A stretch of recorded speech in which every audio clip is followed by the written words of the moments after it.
Bueno, ahora, una vez que hemos hablado acerca de las funciones de las actitudes, vamos a hablar un poquito de la relación que existe entre las actitudes y la conducta. Como ustedes ya han visto y saben lo que es la conducta, ¿sí?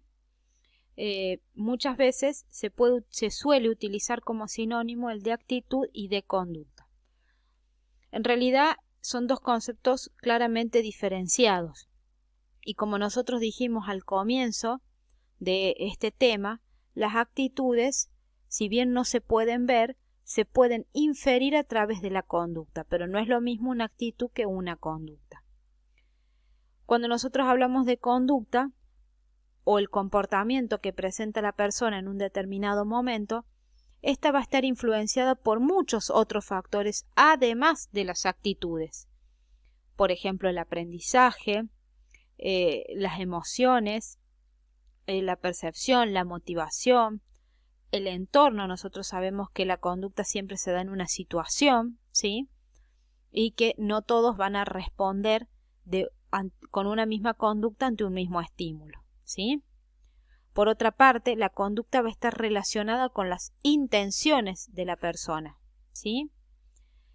Y dentro de esas intenciones pueden estar las actitudes, pero no es solo lo único que va a determinar la conducta o el comportamiento de una persona. Y las actitudes nos sirven para predecir con el mismo grado el comportamiento de la persona, ¿sí? Entonces, para que se quede bien en claro, nosotros inferimos la actitud que presenta una persona, inferimos, ¿sí? Decimos, sí, probablemente presentó esta actitud por tal o cual cosa en función de lo que nosotros vemos, porque la conducta es observable, la actitud no se observa, la inferimos a través de la conducta. Ahora, ¿cómo se forman las actitudes? ¿Cómo nosotros formamos nuestras actitudes? Y bueno, existen tres teorías. Si ustedes indagan, existen múltiples teorías, pero nosotros vamos a trabajar con estas tres teorías básicas, que son la teoría del aprendizaje, la teoría de la disonancia cognitiva y la teoría de la consistencia cognitiva. La teoría del aprendizaje, ¿sí?, determina que uno de los orígenes o formación de las actitudes surge a través del aprendizaje social, ¿sí?, ya que establece esta teoría que las actitudes se aprenden de igual modo que aprendemos otras cosas, como por ejemplo a escribir, a ir al baño, a leer, ¿sí? Del mismo modo aprendemos, sobre todo de nuestras primeras figuras parentales, esas actitudes, ¿sí? Por lo general tendemos a copiar, ¿sí?, las actitudes, ¿sí?, de nuestros padres, de nuestros abuelos, de nuestra familia. Y muchas veces por eso se confunde y cree que las actitudes son heredadas. En realidad las actitudes no se heredan, sino que se adquieren.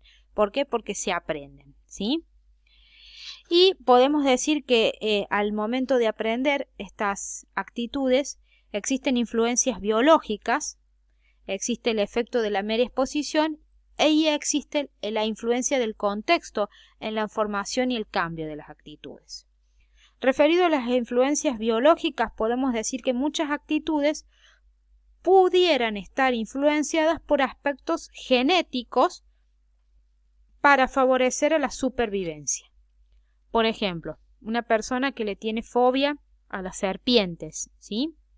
Bueno, en realidad esa fobia a las serpientes, esa actitud que se presenta al momento de que una persona ve una serpiente o cualquier otro animal, pudiera estar, por ejemplo a las arañas, pudiera estar en parte condicionado por una cuestión de supervivencia instintiva y en parte por una influencia biológica como puede ser aprendida de alguna figura parental.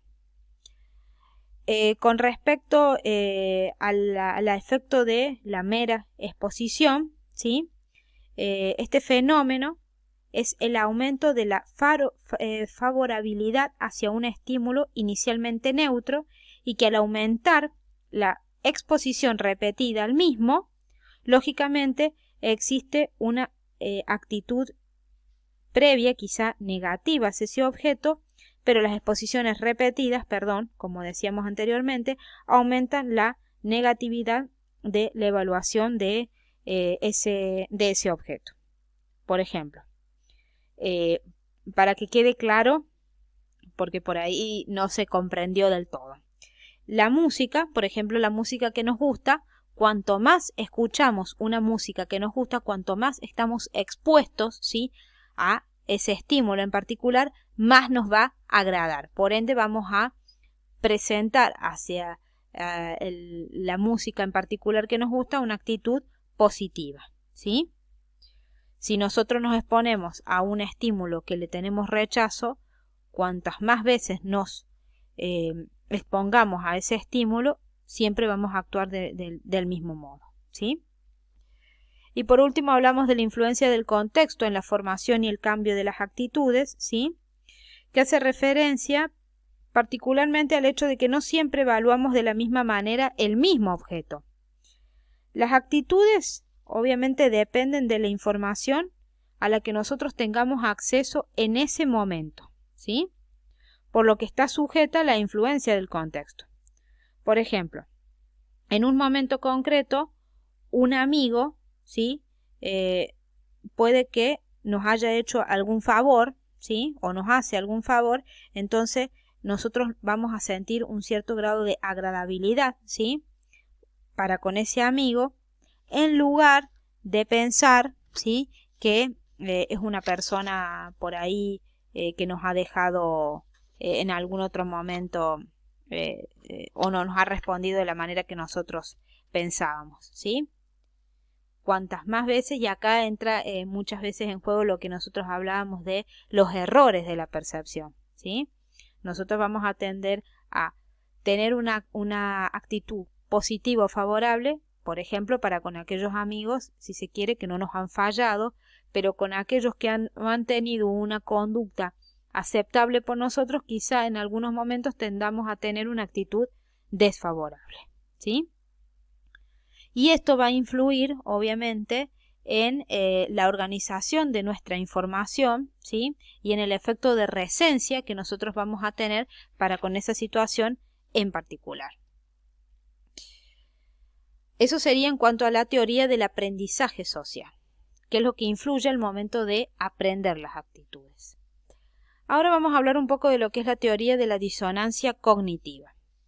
La teoría de la disonancia cognitiva, ¿sí?, como bien lo dice aquí, fue establecida por el psicólogo Leon Festinger, ¿sí?, y esta disonancia, ¿sí?, ocurre cuando una persona alberga dos actitudes o pensamientos contradictorios, ¿sí? Leon Festinger consideró que la relación entre lo que una persona sabe y cómo actúa no es sencilla. No siempre se relacionan lógicamente el conocimiento y la conducta. Puede ocurrir que una persona actúe en contradicción con lo que sabe, pero que no esté dispuesta a cambiar su conducta. Como la situación de disonancia es incómoda y produce tensión psicológica, se intenta disminuir su efecto exagerando los aspectos de la situación que concuerdan con otro. Por ejemplo, una persona, ¿sí?, que normalmente es partidaria a un determinado partido, ¿sí?, pero en las próximas elecciones le agradan las propuestas del partido contrario, ¿sí? Y cuando tiene que hacer la elección, en vez de votar por su partido que ha votado toda la vida, como puede ser el partido A, termina votando por el partido B.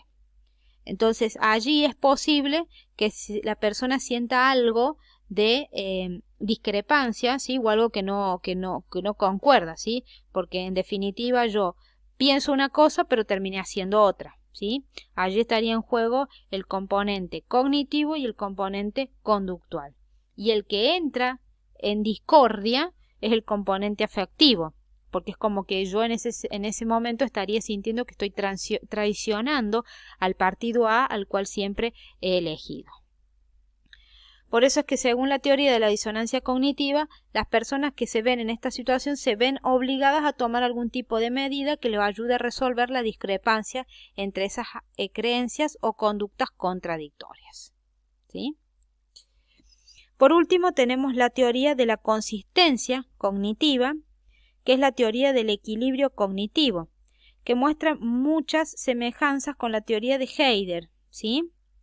Esta teoría implica que hay una consistencia, ¿sí?, entre el elemento o el componente cognitivo y el afectivo con el componente conductual. ¿Sí? Acá no es una discrepancia que pienso una cosa y hago otra. En la consistencia cognitiva pienso algo y en consecuencia actúo en relación a lo que pienso. ¿Sí? Cuando nosotros hablamos de actitudes, muchas veces se las suele utilizar como sinónimo de lo que son las opiniones, las creencias, los estereotipos y los prejuicios. Pero en realidad todos estos son componentes de las actitudes, ¿sí? O influyen en las actitudes, pero no son una actitud en su totalidad. Por ejemplo, una opinión sabemos que es la interpretación de un acontecimiento, conducta u objeto. ¿Sí? La opinión, como vemos aquí en el cuadrito, tiene un alto componente cognitivo, pero carece del componente afectivo. ¿Sí? Por ejemplo, decir que el salario que hoy por hoy estoy percibiendo es injusto. ¿Sí? Es una opinión que yo estoy dando. ¿Sí? Ahora, si yo digo el salario es injusto y por ello voy a salir y voy a reclamar y voy a manifestarme, allí estaría poniendo de manifiesto una actitud. ¿Sí? Entonces, la opinión estaría dentro de la actitud. Con respecto a las creencias es la aceptación de una idea o juicio basado en la autoridad de quien precede. ¿Sí? El ejemplo típico acá son nuestras creencias religiosas, en donde tienen un alto componente afectivo, muchas veces influenciado por nuestras figuras parentales, ¿sí?, o afectivos, y tienen muy poco componente cognitivo o en algunos casos ninguno. Los estereotipos, que son un juicio previo, los estereotipos hacían referencia, como vimos en percepción, acerca de atribuirle características, cualidades o defectos a una persona en relación al grupo social al cual pertenece. Yo en este caso estaría careciendo del componente cognitivo, porque no tengo un dato o una afirmación certera que coincida con lo que yo estoy aseverando sobre esa persona, ¿sí? Sino más bien me dejo llevar por un error perceptivo. Entonces tiene un alto componente afectivo. Y los prejuicios, como bien lo indica aquí, son juicios previos sin fundamentos. Los prejuicios obviamente no se basan en experiencias previas como sí lo hacen las actitudes. Como decíamos, las actitudes tienden a repetirse para generar u obtener premios y evitar castigos. En tanto que el prejuicio no existe algo anterior para emitir ese juicio. Bueno, por último tenemos lo que son el cambio en las actitudes, que tenemos la teoría de la persuasión, ¿sí?, que está muy utilizada en los medios de comunicación, por ejemplo un discurso político, ¿sí?, en donde lo que se va a tratar es de influir o de cambiar o modificar la conducta, en este caso de la persona al ir a votar. La teoría de la disonancia cognitiva, ¿sí?, cuando existe un desequilibrio, como decíamos anteriormente, ¿qué es lo que se va a lograr para obtener nuevamente el equilibrio? Sobrevalorar la alternativa elegida. Y bueno, el partido B me ofrece un montón de beneficios que si los ponen, los llevan a la práctica, a mí me van a beneficiar mucho. Recordar de manera selectiva, negar la libertad de elección y negar la previsibilidad. Por ejemplo, las personas que dicen, oh, yo nunca supe que iba a traer estas consecuencias la decisión que tuve. ¿Sí? Por último, el manejo de la impresión, ¿sí?, que es adaptar la impresión de nuestras actitudes a las acciones que realizamos. Y este manejo de la impresión, por lo general, nosotros lo llevamos a cabo cuando recién ingresamos a un grupo, ¿sí?, para lograr la aceptación y la aprobación de los demás integrantes de un grupo. Llámese grupo en una escuela, en un trabajo, ¿sí?, en un grupo de amigos y demás. Bueno, chicos, con esto quedaría completado lo que hace referencia a la unidad de actitudes.